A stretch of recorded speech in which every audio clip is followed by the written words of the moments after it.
Buenas tardes a todos. Iniciamos una nueva charla abierta del CONICYT, en este caso con el tema computación cuántica. Como ustedes saben, el CONICYT es el Consejo Nacional de Innovación, Ciencia y Tecnología. Es un órgano asesor del Poder Legislativo y del Poder Ejecutivo. Y bueno, nuestra idea es alimentar la reflexión estratégica del Uruguay en temas de ciencia, tecnología e innovación. Y en este caso con un tema bastante novedoso y de actualidad, para el cual le agradecemos a Leonardo Loureiro haber contactado a estos ponentes altamente calificados, estos 4 ponentes que Leonardo va a presentar ahora. Y bueno, nosotros quedamos como CONICYT con la responsabilidad de canalizar estas inquietudes que puedan surgir en este evento y hacer el link con las políticas públicas de Uruguay de ciencia, tecnología e innovación. Por tanto, agradecer a los ponentes especialmente y a todos los participantes por ser parte de esta actividad. Y te doy la palabra a Leonardo para que puedas presentar a los 4 ponentes. Gracias. Muchas gracias, Miguel. Ahora voy a empezar a presentar a cada uno de los disertantes y van a después hacer su presentación y les cederé para que puedan compartir con el Zoom. La primera disertante es Adriana Ulloanet, es investigadora y docente en el Instituto de Física de la Facultad de Ingeniería. Se graduó como licenciada en Física en la Facultad de Ciencias, realizó una maestría en Física del PSIVA y luego un doctorado en Física en la Universidad Federal de Río de Janeiro. Es investigador a nivel 1 del Sistema Nacional de Investigadores del SNI y su principal línea de investigación es el estudio de correlaciones en sistemas cuánticos y periódicamente imparte el curso de computación e información cuánticas para posgraduados de física e ingeniería. De hecho, ese es el motivo por el cual la vengo molestando hace mucho tiempo. Le he pedido algunas charlas de difusión, hemos participado en algunas cosas en la radio. Y bueno, hoy en el marco de las charlas del CONICYT le pedimos que hiciera una introducción desde el punto de vista teórico para que después los siguientes disertantes puedan explayarse en otros conceptos. Así que te cedo la palabra, Adriana, y ya puedes empezar directamente con tu presentación. De esta marca en un mundo que llamamos clásico, el cual conocemos y que tiene características en las cuales todos podemos prever resultados de eventos. El problema es que del otro lado del mundo clásico existe el mundo cuántico, un mundo difuso, que tiene unas características bastante diferentes a las que conocemos en el mundo clásico. De hecho, está regido por otras leyes.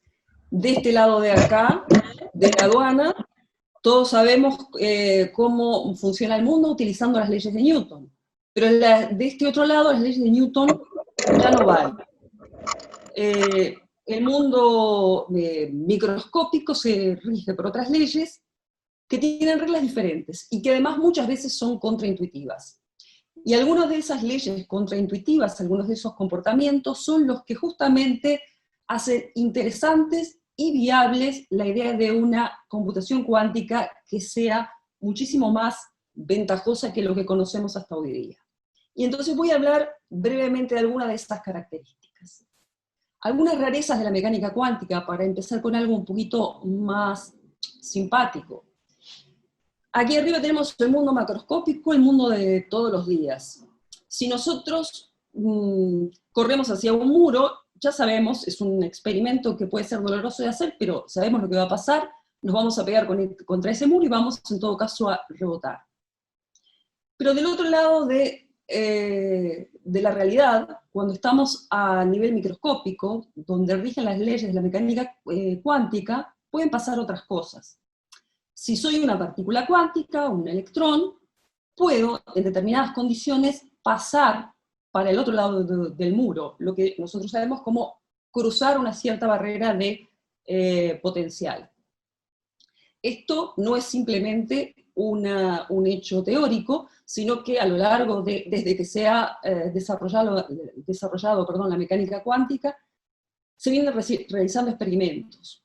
Y en este caso, yo siempre voy a poner, cuando hable de algo relevante, voy a poner la publicación, en todo caso después pueden buscarla, que trata de lo que estoy comentando. En este caso, en la revista Science del año 2014 hay una publicación bastante relevante que muestra y demuestra ese efecto que ya es conocido, que le llamamos tunelamiento cuántico, es decir, podemos atravesar una barrera. Eso pasa en el mundo cuántico, pero no pasa en el mundo clásico. Pero hay otras características, otras rarezas de la mecánica cuántica que son más interesantes a la hora de pensar en computación cuántica. Y uno de esos conceptos que casi todo el mundo ha oído por allí es el tema de la superposición cuántica.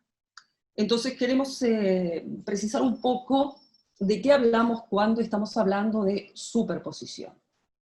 Para eso me voy a remitir un poquito a la historia, al año 1803, en el experimento de Young, o conocido como el experimento de las dos rendijas. La idea es la siguiente, que desde mucho antes, desde la época de Isaac Newton, de hecho fue él uno de los de la idea, la luz era concebida como formada por pequeñas partículas. Voy a hacer un abuso de lenguaje, imagínense, pequeñas pelotitas son lo que forman la luz. Por lo tanto, la luz, cuando se interactúa con otras cosas y cuando se propaga, tiene que tener las características de pelotitas que se mueven.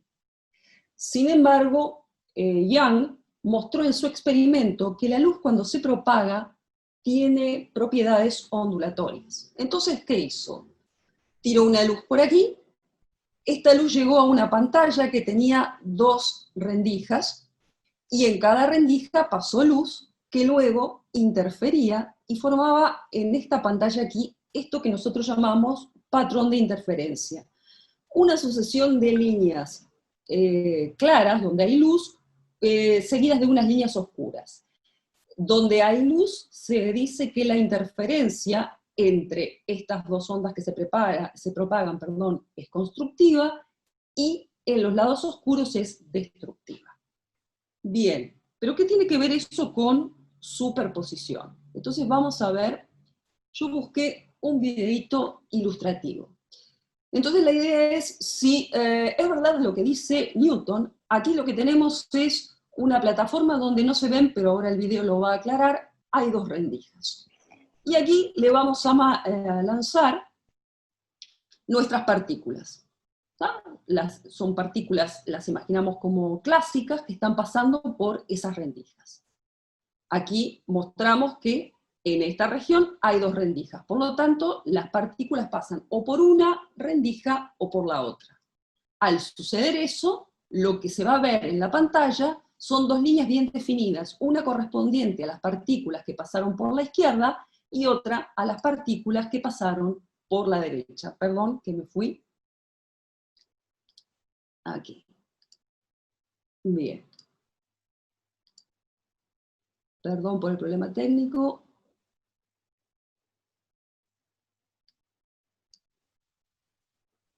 Voy a volver a donde estaba antes. Bien, entonces decía que se habían formado esos dos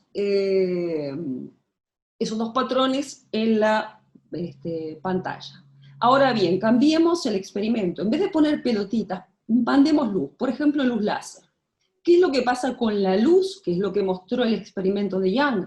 Bueno, que la luz pasa, se propaga como una onda y por lo tanto pasa por las dos rendijas. Y si la luz pasa por las dos rendijas, lo que sucede es ese efecto de interferencia. Y acá vemos ese patrón de interferencia. Ahora voy a parar un momento el video. La pregunta que nos hacemos si entramos en el mundo cuántico es, en el desarrollo de la mecánica cuántica aprendimos que la luz tiene un doble comportamiento. Cuando se propaga, se comporta como onda, y cuando interactúa con la materia, se comporta como una partícula. Entonces, supimos que la luz, en realidad, está formada, y aquí voy a tomarme una pequeña licencia poética, por pequeños paquetitos de energía. No se los imaginen como pelotitas, porque no es verdad. Son paquetitos energéticos, es lo mejor que les puedo decir, sin usar una ecuación, y si yo atenúo la luz mucho, la luz de un láser, lo que puedo hacer es que esa luz vaya saliendo en esos paquetitos, y que esos paquetitos se propaguen. Entonces, uno esperaría que esos paquetitos de luz pasen por una rendija o por la otra y se forme el mismo patrón que con las pelotitas. Pero lo que sucede es eso que se muestra ahí, y me volví a ir acá. Perdonen, tengo un problema con los videos. A ver si puedo terminar de ver este. Entonces, el problema que se vio, y es el siguiente, y ahora sí estoy ahí donde quiero, es que si uno envía fotones, esas pequeñas partículas de luz por las rendijas, no pasan por una rendija o por la otra. Lo que sucede, o uno puede interpretar, voy más para atrás, es que el fotón, esa partícula de luz, pasa por las dos rendijas a la misma vez. Bien, voy a salir y por eso se forma ese patrón de interferencia. Voy a salir del video porque me está dando muchos problemas. Pero la idea que tenía que quedar clara es la siguiente. En el mundo cuántico, entonces, tenemos la posibilidad de que una partícula esté en dos lugares a la vez. Entonces voy a ir un momento al mundo clásico. Si queremos hablar de computación cuántica, primero tenemos que hablar de computación clásica, y la básica unidad de información es el bit. Para nosotros es una variable que puede tomar el valor 0 o 1, prendido o apagado. Pero ¿qué pasa en el mundo cuántico? Bien, si tengo aquí un bit clásico, lo di vuelta para que esté en concordancia con los otros dibujos del mundo cuántico. Puede valer 0, puede valer 1, pero en el mundo cuántico lo que tengo es un qubit.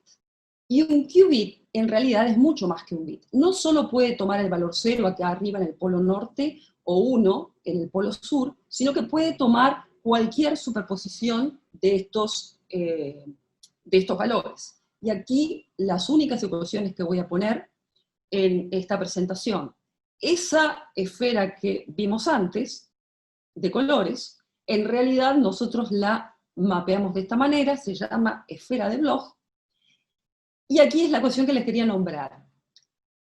Cualquier punto en la esfera representa un estado en el que puede estar nuestro qubit. Vuelvo a repetir, el bit clásico puede estar en el valor 1 o en el valor 0. Sin embargo, el bit cuántico puede estar en cualquier lugar de esta esfera. Para decir dónde está en esta esfera, lo escribimos de esta manera. Esta notación significa que estoy en el polo norte con el valor 0. Esta notación aquí significa que estoy en el polo sur con el valor 1.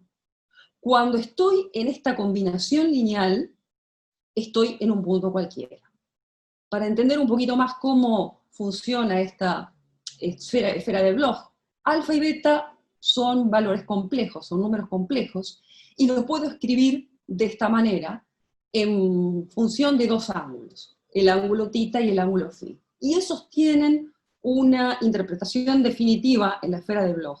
Si yo doy el valor de θ y el valor de φ, lo que estoy haciendo es ubicar este puntito en la esfera. Por lo tanto, en el mundo clásico yo tenía dos posibilidades de valores del bit. En el mundo cuántico tengo infinitas posibilidades. Bien. Entonces, vamos a darle sentido a la superposición de la que estaba hablando. Si yo hago el experimento de las dos rendijas con partículas clásicas, por ejemplo,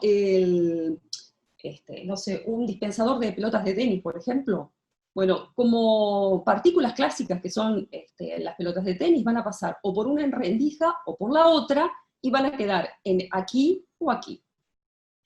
Ya vimos que si pasa luz, o cualquier fenómeno ondulatorio, va a pasar por las dos rendijas, porque lo que se transmite es una onda, y voy a tener ese patrón de lados oscuros y lados luminosos, donde detecta que hay interferencia.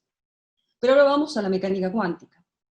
Si yo por ejemplo, hago el experimento con aquellas partículas fundamentales, los fotones, en vez de pasar por una rendija o por la otra, pasan por ambas rendijas a la vez y se forma el mismo patrón que si hubiera mandado una onda de luz. Eso lo puedo escribir como una superposición de haber pasado por la izquierda, por aquí, y haber pasado por la derecha. Esto que hablé de luz, no solo lo cumple la luz, sino otras partículas cuánticas. De hecho, se han hecho muchos experimentos en la historia de la mecánica cuántica. Los electrones se ha verificado que lo cumplen, y hay un experimento súper interesante del año pasado que salió en una Nature Physics, donde lo que hicieron fue usar moléculas, pero unas moléculas grandísimas que entre protones, neutrones y electrones tienen 40.000 partículas cada una de esas moléculas, y se demostró, se verificó, que esas moléculas podían estar a la vez en dos lugares. Por lo tanto, en una superposición. Paso a hablar de la otra característica cuántica que es bastante conocida, por lo menos popular, cuando uno habla de mecánica cuántica, y es otra de los grandes insumos que daría ventajas a la realización de una computadora cuántica superior. Entonces, para hablar de entrelazamiento cuántico, vuelvo a decir que me voy a tomar varias licencias poéticas, porque no voy a escribir ninguna ecuación, solo voy a pasar algunos conceptos. Entonces, yo les hablé de los qubits que viven aquí, en este espacio de la esfera de Bloch. Ahora, vamos a imaginarnos mejor, a concretar la idea de qué es un qubit. Entonces, un qubit me puedo imaginar que es un electrón, y los electrones tienen la capacidad de girar alrededor de un eje.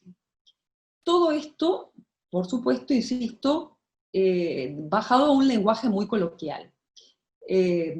Si el electrón gira en sentido antihorario, o sea, gira alrededor de este vector hacia arriba, decimos que está en el estado 0. Si gira en sentido horario, o sea, apuntando hacia abajo, decimos que está en el estado 1. Así que aquí tengo mi qubit. Esos qubits, por supuesto, no están solo en el estado 0 o estado 1, pueden estar en cualquier otro estado, y eso me lo da la inclinación del eje. Así que bien, en este momento quiero que se imaginen, nuestros qubits son electrones que están girando. Aquí tengo electrones individuales, pero todos sabemos que existe una propiedad, una operación que los entrelaza. Cuando digo entrelazamiento, ¿qué es lo que estoy diciendo? Los hago interactuar de alguna manera, puede ser con una luz láser, puede ser una luz que sale de un cristal, hay muchas maneras de hacerlo, ¿cómo se dice?, experimentalmente. Pero una vez que los entrelacé, esos dos qubits forman una unidad. Después que los entrelacé, yo puedo tomar cada qubit y, por ejemplo, uno se lo doy a un astronauta y que se lo lleve a la Luna, y el otro qubit me lo llevo yo. Les hago notar que en este momento que aparezcan estas dos flechas, simplemente significa que yo no sé para dónde están girando, yo no sé nada de los qubits, solo sé que tengo dos qubits que están en un estado único entrelazados.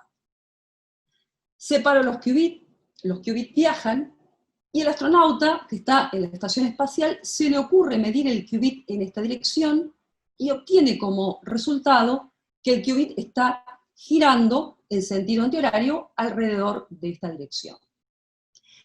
¿Qué implicancias tiene que ambos qubits estén entrelazados? Bueno, que una vez que el astronauta midió y obtuvo el valor de cómo está el qubit que tiene él, inmediatamente sabe qué resultado obtenemos nosotros en la Tierra si hacemos la misma medida.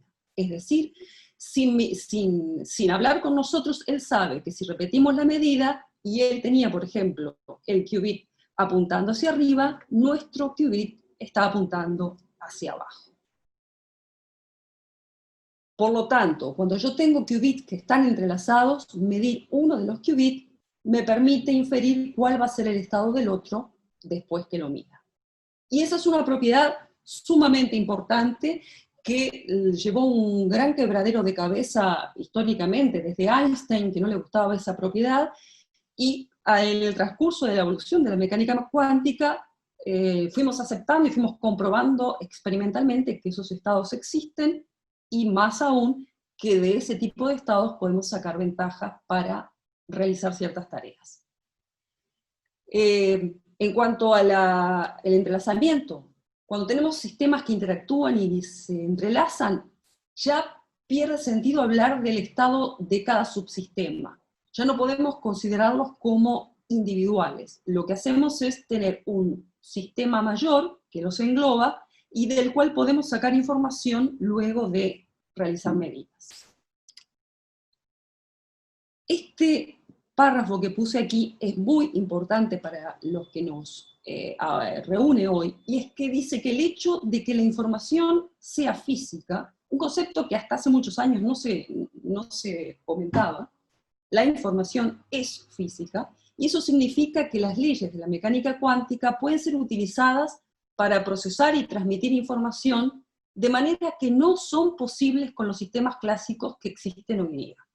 Esto lo dijo Anton Zeilinger, que es un físico muy famoso, austríaco, que fue uno de los primeros en conseguir un experimento donde se demostrara el entrelazamiento de fotones polarizados. También es padre en uno de los experimentos de teleportación. Así que fue uno de los que llamó la atención en el uso en las teorías de información cuando uno las integraba con la mecánica cuántica.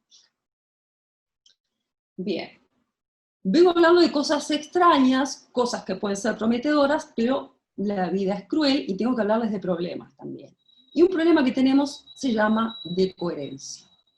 La pregunta que uno podría hacerse es, bueno, bárbaro, vos me contás todas esas cosas del mundo cuántico, pero ¿por qué yo no veo el mundo cuántico en mi día a día? ¿Por qué todas esas cosas que me dicen los libros no las veo?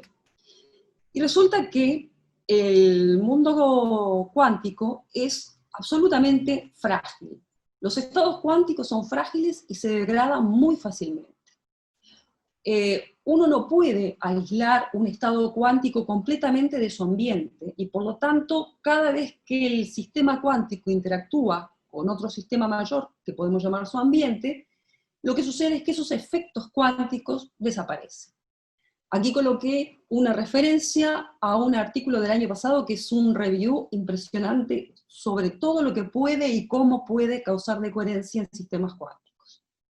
Para tener una idea nosotros, que vamos a hablar un poco de computadoras cuánticas, ¿qué produce decoherencia? Bueno, cosas tan simples como el calor, como campos electromagnéticos, o como colisión con moléculas de aire. Entonces todo eso me hace que rápidamente un estado cuántico pierda su capacidad o su cualidad de tal, y por lo tanto aquellas ventajas que prometía las perdemos. Hago ahora un pequeño paréntesis. Pero hoy tengo problemas con el mouse. Hago un pequeño paréntesis de un minuto para, bueno, yo les estoy hablando de todo esto que suena muy teórico, pero estas cosas nosotros las estudiamos en el Instituto de Física de la Facultad de Ingeniería.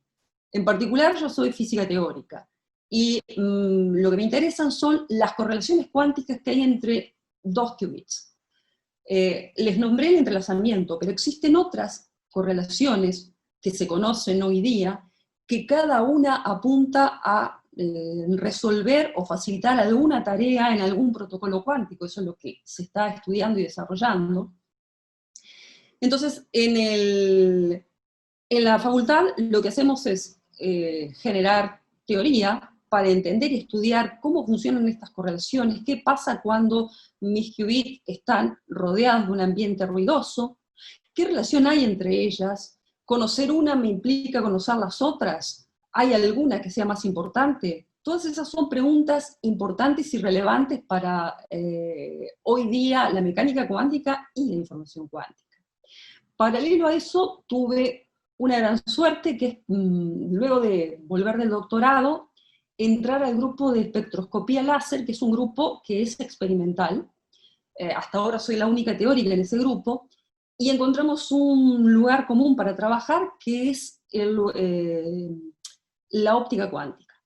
Entonces, en el marco de referencia de la óptica cuántica, ellos pueden realizar experimentos que cotejen ciertas teorías. Y hemos trabajado juntos, por ejemplo, acá tenemos simplemente la figura de un experimento que realizamos. Bueno, realizaron ellos, yo no me ensucié las manos, pero estuve allí. Tener luz del láser que interactúa con átomos de rubidio, que son partículas cuánticas, y esa luz al salir es modificada por los átomos y adquiere ciertas correlaciones que pudimos medir. Por ejemplo, pudimos medir entrelazamiento.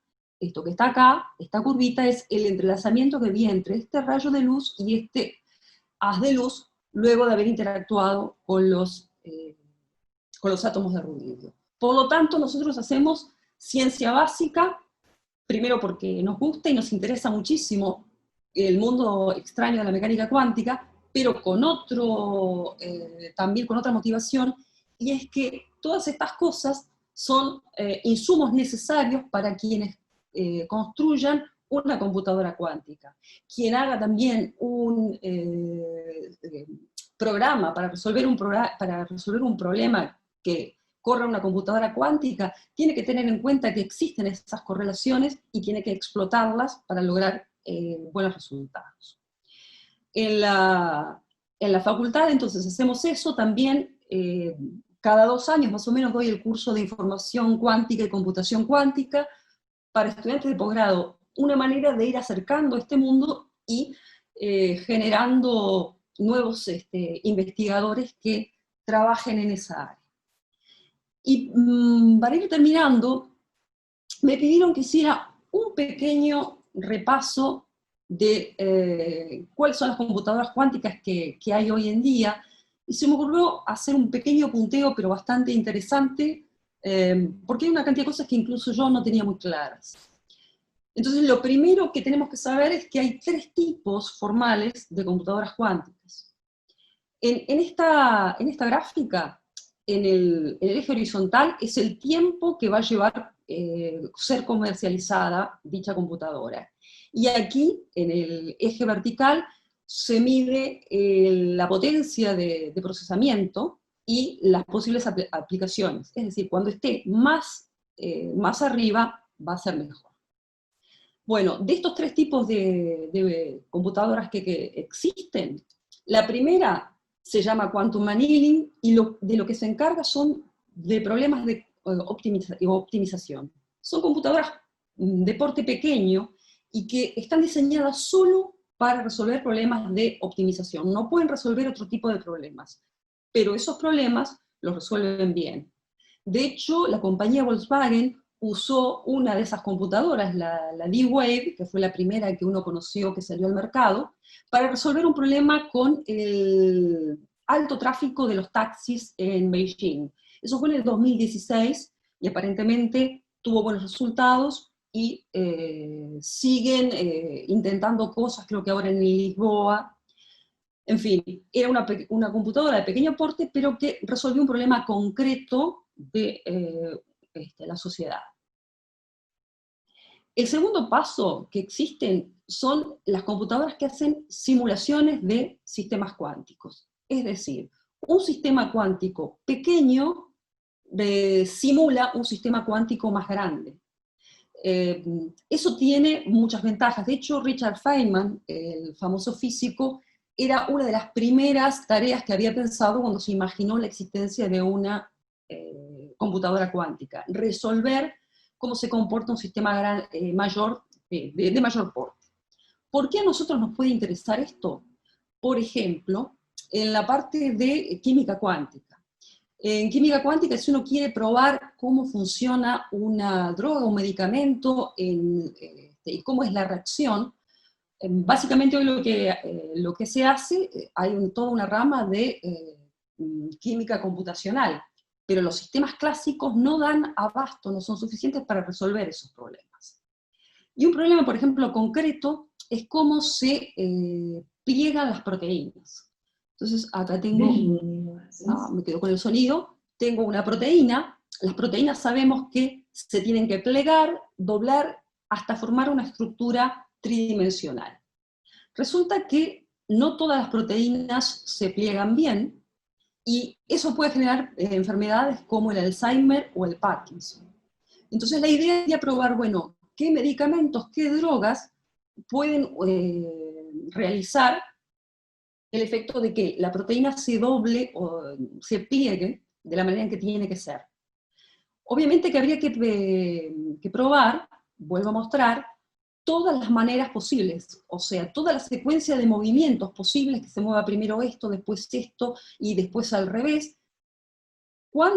¿Qué combinaciones de movimientos tiene que haber para llegar a este resultado final?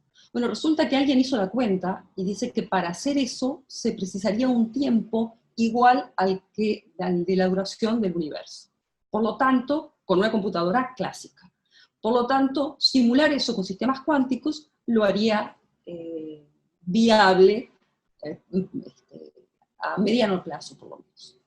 Por último, tenemos las computadoras universales, las que yo llamo todoterreno, que son las que hemos oído hablar en las noticias.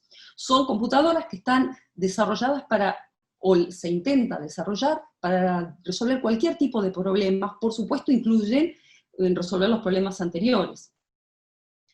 Y entonces brevemente les cuento lo siguiente. Esas computadoras, la diferencia entre las computadoras cuánticas es cómo implementan físicamente un qubit. Yo hoy les había comentado por ejemplo, un posible qubit era un electrón girando. Bueno, en realidad las tres implementaciones más comunes, o más conocidas, mejor dicho, es usar un circuito superconductor.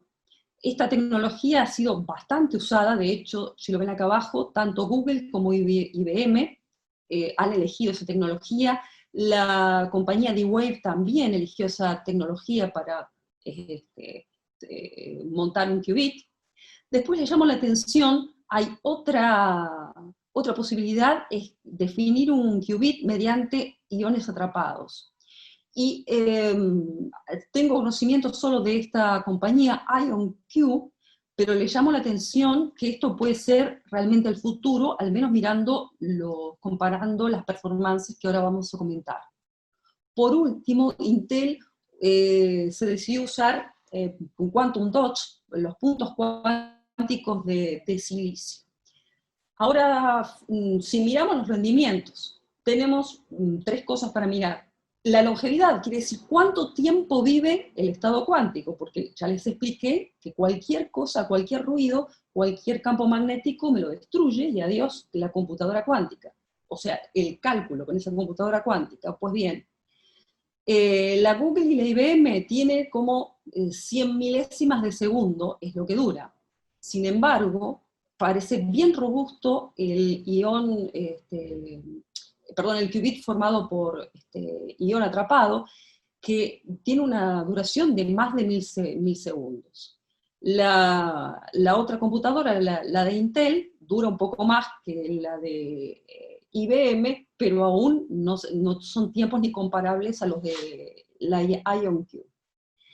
En la tasa de... Esto sería el éxito si yo aplico una operación cuántica, lo que se llaman quantum gates, una puerta lógica. ¿Qué porcentaje de éxito tengo? Bueno, todas son bastante altas, sigue ganando la de iones.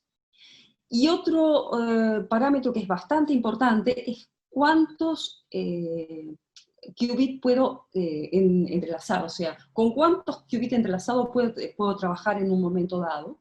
Y bueno, sigue ganando la IonQ. De hecho, la gente de IonQ está diciendo además que realmente ellos pueden luchar mucho mejor contra la decoherencia, y que tanto la computadora de IBM y la de Google en poco tiempo van a llegar a su techo y no van a poder contornear ese problema. Eso lo dicen ellos, habrá que esperar qué es lo que la tecnología nos dice. ¿Qué tan poderosa es una computadora cuántica? Bueno, depende de con cuántos qubits puede trabajar. Entonces aquí puse un histórico de cuántos qubits tenían las diferentes computadoras. Les hago una llamada de atención. La computadora de la firma Rigetti, pueden entrar al sitio web, está precioso ese sitio web y muy claro realmente. Este infográfico es del año 2018, donde ellos anunciaban para fines del 2019 estar trabajando con 128 qubits. Eso no lo consiguieron. De hecho, hasta ahora, si uno entra a su página, siguen diciendo que siguen trabajando con 32 qubits. Así que por ahora, quienes tienen mayores qubits, la computadora, digamos, más poderosa en ese sentido, es la de Google con 72 qubits. Muy bien, y para terminar, bueno, estábamos hablando de computadoras cuánticas. Le muestro una pequeña fotito. Esta es la parte interna de la IBM Q. Toda esta parte de acá es simplemente para comunicación y enfriamiento. En realidad la parte, el cerebro está más abajo, ya lo muestro en otra foto. Esta parte de acá, esta carcasa va por fuera de esto, cubre esta parte, y esto que se ve acá es como una especie de jaula, vamos a llamarle, que está totalmente aislada de campos magnéticos, vibraciones, totalmente al vacío. O sea, todo el ambiente que tienen que lograr para que esto funcione es muy, muy complicado de acceder. Esta otra foto es de la computadora cuántica de Google, que también tiene la misma estructura, la misma arquitectura. De vuelta, todo esto es enfriamiento y comunicaciones, y la parte, el cerebro, el procesador, está aquí. Aquí está, digamos, toda la magia. En una foto que sigue, les voy a mostrar.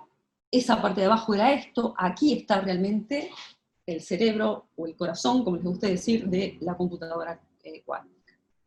Y lo último, esta foto pertenece a la D-Wave, que también funciona con la misma arquitectura que las anteriores.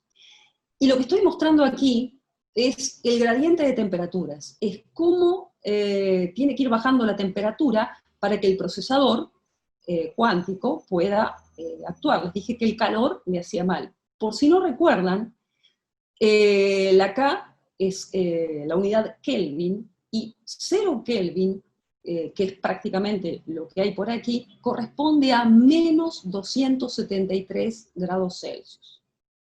Eso sí que es ola de frío. Es muy, muy frío, y el solo hecho de enfriar un sistema le lleva del orden de cientos de millones de dólares que tienen que invertir solo en enfriar correctamente. Bueno, la idea era darles un pantallazo. No sé cómo estoy de hora porque... Te pasaste, Adriana, te pasaste. Después, Sí, bastante. Después hacemos preguntas al final. Si